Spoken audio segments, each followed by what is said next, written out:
Praise the Lord.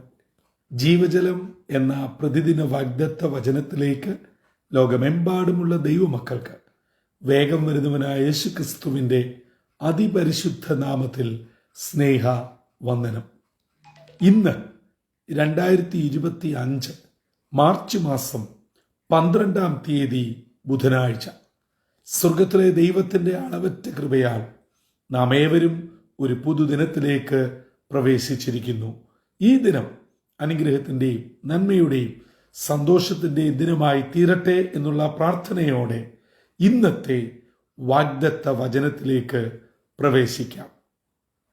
ഇന്ന് ജീവജലത്തിൽ കൂടി promise വേഴ്സായി നമുക്ക് ലഭിച്ചിരിക്കുന്നത് യെശയ്യാ പ്രവാചകന്റെ പുസ്തകം 7-ാം അധ്യായം 4-ാം വാക്യം. ഐസയ ചാപ്റ്റർ 7 വേഴ്സ് 4 നാം ഇപ്രകാരം വായിക്കുന്നു: സൂക്ഷിച്ചു കൊള്ളുക, സാവധാനമായിരിക്കാം. പുകയുന്ന ഈ 2 മുറുക്കുള്ളി നിമിത്തം അരാമിൻ്റെയും രസീന്റെയും രമല്യാവിൻ മകന്റെയും ഉഗ്രകോപ നിമിത്തം നീ ഭയപ്പെടരുത്, നിന്റെ ധൈര്യം ക്ഷയിച്ചു പോകുകയും അരുത്.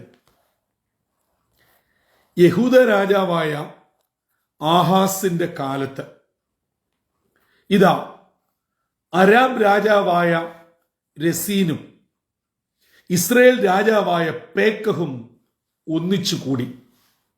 അവർ ഒന്നിച്ചുകൂടി ആഹാസിനെ പിടിച്ചടക്കുവാൻ യുദ്ധം പ്രഖ്യാപിച്ചു. എന്നാൽ അവരെ ഒന്നും ചെയ്യുവാൻ കഴിഞ്ഞില്ല. യുദ്ധത്തെക്കാൾ ആഹാസിന് വേദന ഉളവാക്കിയത് ഇതാ അരാം എഫ്രൈമുമായി ഒന്നിച്ചായി. അവർ ഒറ്റക്കെട്ടായി മുൻപോട്ട് പോകുന്നു എന്ന് കേട്ടപ്പോൾ ദാവീദിന്റെ സന്തതികളായ ഇസ്രായേൽ ജനം ഒന്നടങ്കം തകർന്നുപോയി. കാറ്റത്ത് ഉലയുന്ന മരം പോലെ ആഹാസിന്റെയും ജനത്തിന്റെയും ഹൃദയം ഉലഞ്ഞുപോയി. പലപ്പോഴും നമ്മളൊക്കെ ഇങ്ങനെയുള്ള അനുഭവത്തിൽ കൂടെ കടന്നു പോയിട്ടുണ്ട്. നാം ഏറ്റവും കൂടുതൽ സ്നേഹിക്കുന്നവർ, നമ്മുടെ പ്രിയപ്പെട്ടവർ, ഏകോദര സഹോദരങ്ങളെ പോലെ കഴിഞ്ഞവർ നമ്മെ ഒറ്റപ്പെടുത്തുമ്പോൾ, ചതിക്കുമ്പോൾ, നമുക്കെതിരെ നാവ് ഉപയോഗിക്കുമ്പോൾ, നമുക്കെതിരെ കള്ളസാക്ഷ്യം പറയുമ്പോൾ നാം ഈ അവസ്ഥയിൽ കൂടെ കടന്നു പോകും.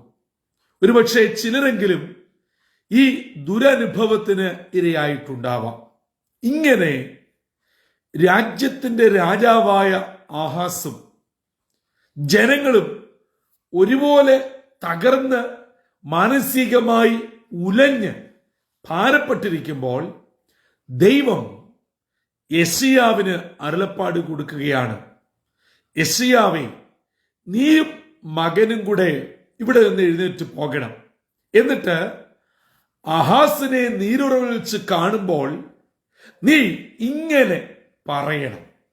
ആ പറഞ്ഞ വാക്കുകളാണ് 4-ാം വാക്യമായി ഇന്ന് വാഗ്ദത്ത വചനമായി വായിച്ചു കേട്ടത്.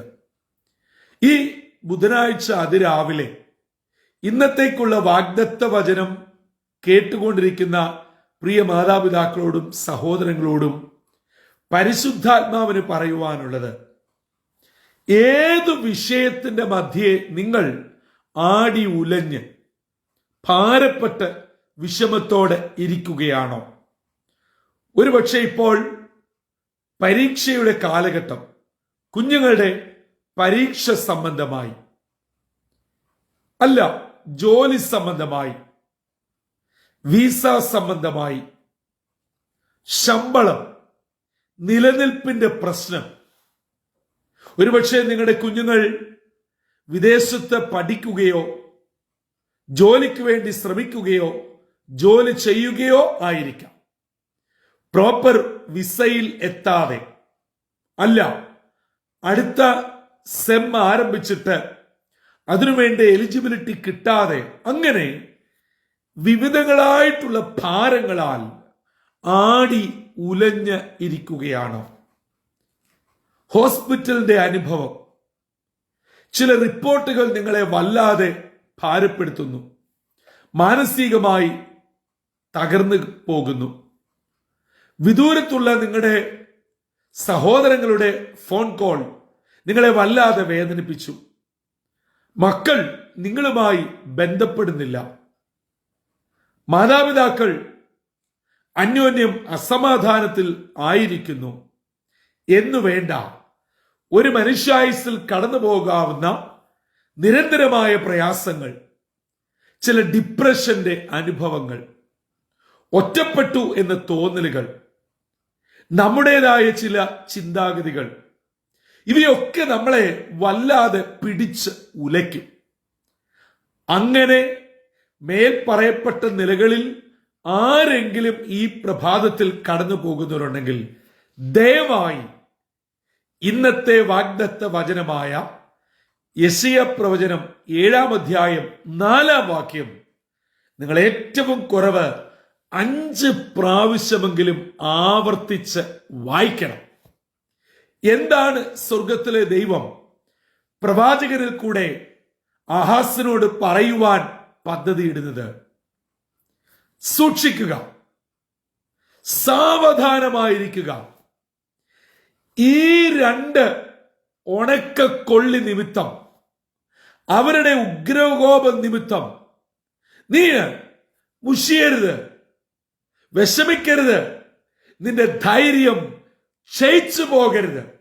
ഓർക്കണം, 2 രാജാക്കന്മാരെ, അവരുടെ സംഘടിത ശക്തിയെ സ്വർഗത്തിലെ ദൈവം വിളിച്ചത് 2 ഉണക്കക്കൊള്ളി എന്നാണ്. പ്രിയമുള്ളവരെ, സ്വർഗത്തിലെ ദൈവം തന്റെ മക്കളെ എത്ര അതിശയകരമായി നടത്തുന്നു, പരിപാലിക്കുന്നു. നമുക്കെതിരെ പല വിധത്തിൽ വാത് കെട്ടിയവർ ലോകപ്രകാരം ശക്തരാണ്. രാഷ്ട്രീയമായി, സാമ്പത്തികമായി, വാക്ചാതുര്യം, പണം, കഴിവ് എന്നു വേണ്ട ഏത് നിലയിൽ നോക്കിയാലും ഭയപ്പെട്ടേ മതിയാവൂ, വിഷമിച്ചേ മതിയാവൂ. കാരണം അവർ ശക്തരാണ്, പ്രബലരാണ്, നമ്മെ കീഴടക്കുവാൻ പ്രാപ്തിയുള്ളവരാണ്. പക്ഷെ അവരെ നോക്കിയിട്ട് തമ്പുരാൻ ഇന്ന് രാവിലെ എന്നോടും നിങ്ങളോടും വളരെ വ്യക്തമായിട്ട് പറയുകയാണ്, നിങ്ങൾ സമാധാനത്തോടെ ഇരിക്കുക, സൂക്ഷ്മത്തോടെ ആയിരിക്കുക. ഇതെന്റെ മുമ്പിൽ വെറും ഉണക്കക്കൊള്ളികൾ മാത്രമാണ്. അവർ കോപിച്ചത് കൊണ്ടോ, നിങ്ങൾക്കെതിരെ അനാവശ്യം പറഞ്ഞത് കൊണ്ടോ, പ്രവർത്തിച്ചത് കൊണ്ടോ, പല നിലകളിൽ നിങ്ങൾക്കെതിരെ ഇടപെട്ടത് കൊണ്ടോ, പലയിടങ്ങളിൽ ഇപ്പോഴും പല പദ്ധതികൾ ആവിഷ്കരിക്കുന്നത് കൊണ്ടോ നിങ്ങൾ മുഷിയണ്ട, നിങ്ങൾ ഭാരപ്പെടേണ്ട, നിങ്ങളുടെ ധൈര്യം ചോർന്നു പോകുകയും ചെയ്യരുത്. കാരണം അവരെ വേണ്ട വിധത്തിൽ കൈകാര്യം ചെയ്യുവാൻ ഞാൻ മതിയായവൻ തന്നെയാണ്. പ്രിയ ദൈവജനമേ, നമ്മുടെ ശത്രുവിന്റെ ശക്തിയെയും പെരുപ്പത്തെയും ബലത്തെയും കണ്ട് അല്ല ഒരു ദൈവ പൈതൽ മുൻപോട്ട് പോകേണ്ടത്.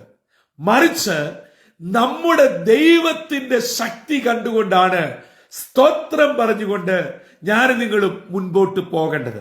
അല്ലാതെ ശത്രുവിന് ഇന്ന കാര്യങ്ങളുണ്ട്, അവർക്ക് ഇന്ന ആളുകളുണ്ട്, പണം ഒത്തിരിയുണ്ട്, ഇത് പറഞ്ഞ് ശത്രുവിന്റെ ശക്തിയെ വർണ്ണിക്കുകയല്ല നമ്മുടെ പരിപാടി. നമ്മുടെ ദൈവത്തിൽ ആശ്രയിച്ച് ശക്തമായി മുൻപോട്ട് പോകുക. ഉണക്കക്കൊള്ളിയുടെ കാര്യം തമ്പുരാൻ നോക്കിക്കൊള്ളും. അങ്ങനെയെങ്കിൽ ഇന്ന് പകൽ ധൈര്യത്തോടെ, ദൈവകൃപയോടെ നിങ്ങളുടെ ജോലി സ്ഥാനങ്ങളിലോട്ട്, പഠനകാര്യങ്ങളിൽ, പരീക്ഷാകാര്യങ്ങളിൽ, ആരോഗ്യകാര്യങ്ങളിൽ മുൻപോട്ട് പോകുക. തമ്പുരാൻ നമ്മെ നോക്കുമെന്ന് പറഞ്ഞാൽ നോക്കുക തന്നെ ചെയ്യും. ആകയാൽ ഇന്ന് പകൽ ഈ വാഗ്ദത്ത വചനത്തിൽ പരിപൂർണമായി അടിയുറച്ചു വിശ്വസിച്ച് പ്രാർത്ഥനയോടെ മുൻപോട്ട് പോകുക. നിശ്ചയമായും നമ്മുടെ ശത്രുവിനെ വേണ്ട സ്ഥാനത്ത് വേണ്ട സമയത്ത് വേണ്ട നിലകളിൽ തമ്പുരാൻ എതിർപ്പെടും. ആ കാര്യം സ്വർഗത്തിലെ ദൈവം നോക്കിക്കൊള്ളും. അവയോർത്ത് വ്യാകുലപ്പെടാതെ പ്രാർത്ഥനയോടെ ഇന്നിന്റെ നന്മ അനുഭവിപ്പാൻ ഞാനും നിങ്ങളും മുൻപോട്ട് പോകുക. ശത്രുവിനെ കണ്ട് ഭയക്കരുതേ, വിഷമിക്കരുതേ. ദൈവം മുമ്പാകെ എത്ര വലിയ ശക്തരായ കൂട്ടരാണെങ്കിലും അത് വെറും ഉണക്കക്കൊള്ളി മാത്രമാ. അങ്ങനെയെങ്കിൽ ഞാനും നിങ്ങളും തമ്പുരാന് ജ്വലിക്കുന്ന ജ്യോതിസ്സുകളാണ്. അങ്ങനെ കർത്താവിന് വേണ്ടി നിലകൊണ്ട് നന്മയും ദൈവകൃപയെ അനുഭവിച്ച് കർത്താവിനെ ഉയർത്തുവാൻ ഇന്ന് പകൽ പരിശുദ്ധാത്മാവ് നമ്മെ സഹായിക്കട്ടെ. വേദനയുടെയും സങ്കടത്തിന്റെയും വിഷമത്തിന്റെയും ഭാരത്തിന്റെയും മധ്യേ കടന്നു പോകുന്നവരെ തമ്പുരാൻ പറയുന്നു, നിങ്ങളുടെ ധൈര്യം ചോർന്നു പോകരുത്. ശത്രുവിനെ കണ്ട് ഭയക്കരുത്. അവരുടെ കാര്യം ഏറ്റെടുക്കുവാൻ ഞാൻ മതിയായവനാ. കാരണം അവരെക്കാൾ മുൻപേ ഞാൻ നിങ്ങളെ ഏറ്റെടുത്തിരിക്കുന്നു. ആ ഒരു വലിയ ദൈവിക പദ്ധതിயின் കീഴിൽ താണിരുന്നു കൊണ്ട് പ്രാർത്ഥനയോടെ ഇന്നത്തെ ദിനത്തിലേക്ക് പ്രവേശിക്കാം. തലകളെ വണക്കാം, പ്രാർത്ഥനയ്ക്കായി ഒരുങ്ങാം. കാരുണ്യവാനായ ദൈവമേ, സ്വർഗീയ പിതാവേ, ശാന്തവും മനോഹരമായ പുത്തൻ പ്രഭാതത്തിനായി നന്ദിയോടെ ഞങ്ങൾ അങ്ങേ സ്തുതിക്കുന്നു, സ്തോത്രം ചെയ്യുന്നു. ഒരു പുതുദിനം ഞങ്ങൾക്ക് അവിടുന്ന് നൽകിയല്ലോ. ഞങ്ങളുടെ ശത്രുവിന്റെ ശക്തിയെയോ വലിപ്പത്തെയോ ആൾബലത്തെയോ സംഘബലത്തെയോ കണ്ട് ഞങ്ങൾ ഭയപ്പെടുവാനോ നിലവിളിക്കുവാനോ അല്ല, മറിച്ച് ദൈവത്തിൽ ആശ്രയിച്ച് ഞങ്ങളുടെ ധൈര്യം ചോർന്നു പോകാതെ പ്രാർത്ഥനയോടെ മുൻപോട്ട് പോകുവാൻ യെശയ്യാവിൽ കൂടെ ഇന്ന് ഞങ്ങൾക്ക് നൽകിയ വലിയ ആഹ്വാനത്തിനായി സ്തോത്രം. ആ വചനം ശിരസാവഹിച്ചുകൊണ്ട് പ്രാർത്ഥനയോടെ ഇന്നിലേക്ക് ഇതാ ഞങ്ങൾ ഇറങ്ങുന്നു. സ്വർഗത്തിലെ ദൈവത്തിന്റെ കൃപ, സമാധാനം, ആശ്വാസം ഞങ്ങളുടെ മേൽ ചൊരിയണമേ. ഇന്നത്തെ ദിനം വിടുതലിന്റെയും സന്തോഷത്തിന്റെയും അനുഗ്രഹത്തിന്റെയും ദിനമായി അതാതിടങ്ങളിൽ ഞങ്ങളെ കാത്തു പരിപാലിക്കണമെന്ന് യേശു മശിഹാ മൂലം അപേക്ഷിക്കുന്നു. കൃപയോടെ കേൾക്കുമാറാകണമേ. ആമീൻ, ആമീൻ, ആമീൻ. പ്രിയ ദൈവജനമേ, ദൈവത്തിൽ ശരണപ്പെടുക. നമുക്കെതിരെ വരുന്ന ആരെയാണെങ്കിലും തമ്പുരാന് വിട്ടുകൊടുക്കുക. നമ്മുടെ ധൈര്യം ഒരു വിധത്തിലും ചോരാതെ പ്രാർത്ഥനയോടെ മുന്നേറുക. ഇന്നത്തെ ദിനം വിടുതലിന്റെ, സന്തോഷത്തിന്റെ, അനുഗ്രഹത്തിന്റെ, വിജയത്തിന്റെ ദിനമാവട്ടെ. നമ്മുടെ ശത്രുവിനെ തമ്പുരാൻ നോക്കിക്കൊള്ളും. നമ്മെ സ്വർഗം ഏറ്റെടുത്തിരിക്കുന്നു. അങ്ങനെയുള്ള വചനധൈര്യത്തിൽ ഉറച്ചാശ്രയിച്ച് ഇന്നത്തെ ദിനം നമുക്ക് ഏറ്റവും മനോഹരവും അനുഗ്രഹവുമായി തീരട്ടെ. സർവശക്തനായ ദൈവത്തിന്റെ കൃപയും സമാധാനവും നമ്മുടെ മേൽ എല്ലായ്പ്പോഴും ചൊരിയുമാറാകട്ടെ. കർത്തൃ ശുശ്രൂഷയിൽ നിങ്ങളോടൊപ്പം brother Santhosh Kodukulanji. God bless you all.